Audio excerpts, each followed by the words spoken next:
once again. Welcome to my channel Epic Tales and devotional music. दोस्तों, आज हम बात करेंगे महाभारत के वो 5 प्रमुख श्राप जिनका प्रभाव आज भी देखने को मिलता है। हिंदू धर्म ग्रंथों में अनेक श्रापों का वर्णन है तथा हर श्राप में कोई न कोई कारण छुपा था।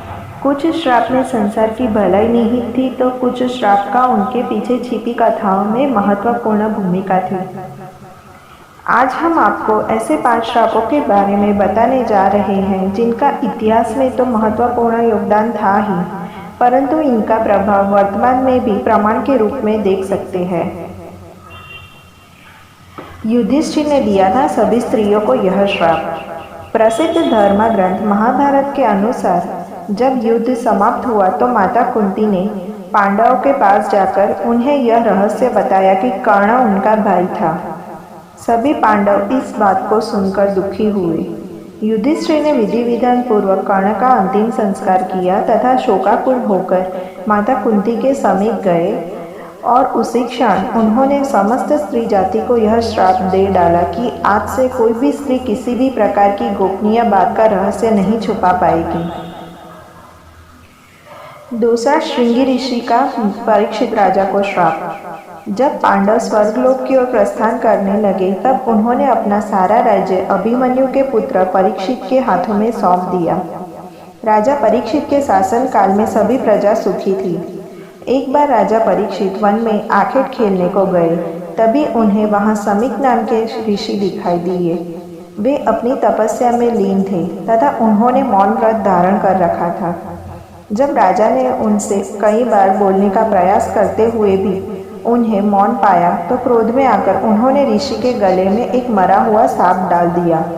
जब यह बात ऋषि शमीक के पुत्र श्रृंगी को पता चली तो उन्होंने राजा परीक्षित को श्राप दिया कि आज से 7 दिन बाद राजा परीक्षित की मृत्यु तक्षक नाग के डसने से हो जाएगी। राजा परीक्षित के जीवित रहते कलयुग में इतना साहस नहीं था कि वह हावी हो सके, परंतु उनके मृत्यु के पश्चात ही कलयुग पूरी पृथ्वी पर हावी हो गया।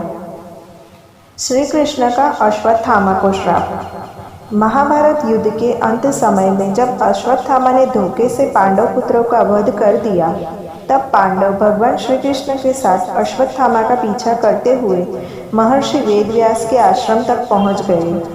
तब अश्वत्थामा ने पांडव पर ब्रह्मास्त्र का वार किया। ये देख अर्जुन ने भी अपना ब्रह्मास्त्र छोड़ा। महर्षि व्यास ने दोनों अस्त्रों को टकराने से रोक लिया और दोनों को अपने अपने ब्रह्मास्त्र वापस लेने को कहा। तब अर्जुन ने अपना ब्रह्मास्त्र वापस ले लिया, लेकिन अश्वत्थामा ये विद्या नहीं जानता था, इसलिए उसने अपने अस्त्र की दिशा बदलकर अभिमन्यु की पत्नी उत्तरा के गर्भ की ओर कर दी। यह देख भगवान श्री कृष्ण ने अश्वत्थामा को श्राप दिया कि तुम 3000 वर्ष तक इस पृथ्वी पर भटकते रहोगे और किसी भी जगह किसी की पुरुष या स्त्री के साथ तुम्हारी बातचीत नहीं हो सकेगी। तुम्हारे शरीर से पीप और लहू की गंध निकलेगी, इसीलिए तुम मनुष्य के बीच नहीं रह सकोगे, दुर्गम वन में ही पड़े रहोगे। उर्वशी का अर्जुन को श्राप। महाभारत काल में एक बार अर्जुन दिव्यास्त्र पाने के लिए स्वर्गलोक गया। वहां उर्वशी नाम की एक अप्सरा उन पर आकर्षित हो गई। जब उर्वशी ने यह बात अर्जुन को बताई तो उन्होंने उर्वशी को अपनी माता के समान बताया। इस बात पर उर्वशी क्रोधित हो गई और उन्होंने अर्जुन से कहा कि आखिर तुम क्यों नपुंसक की तरह बात कर रहे हो। मैं तुम्हें श्राप देती हूँ कि तुम 1 साल तक नपुंसक हो जाओ तथा स्त्रियों के बीच तुम्हें नर्तक बनकर रहना पड़े। तब यह बात अर्जुन ने देवराज इंद्र को बताई तो इंद्र ने अर्जुन को सांत्वना देते हुए कहा कि तुम्हें घबराने की जरूरत नहीं है। यह श्राप तुम्हारे वनवास के समय वरदान के रूप में काम करेगा और अज्ञातवास के समय तुम नर्तिका के वेश में कौरव की नजरों से बचे रहोगे।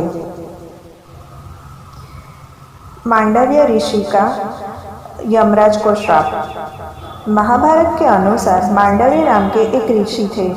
राजा ने भूलवश उन्हें चोरी का दोषी मानकर सूली पर चढ़ाने की सजा दी। सूली पर कुछ दिनों तक चढ़े रहने के बाद उनके प्राण नहीं निकले तो राजा को अपनी गलती का एहसास हुआ और उन्होंने ऋषि मांडव्य से क्षमा मांगकर उन्हें छोड़ दिया। तब ऋषि मांडव्य यमराज के पास पहुंचे, के कारण यमराज ने महात्मा विदुर के रूप में जन्म लिया। दोस्तों, अगर आपको मेरा यह वीडियो अच्छा लगा है तो उसे लाइक कीजिए, सब्सक्राइब कीजिए और ज़्यादा से ज़्यादा शेयर कीजिए। हम आपसे ऐसी कहानियाँ लेकर मिलते रहेंगे। Thank you.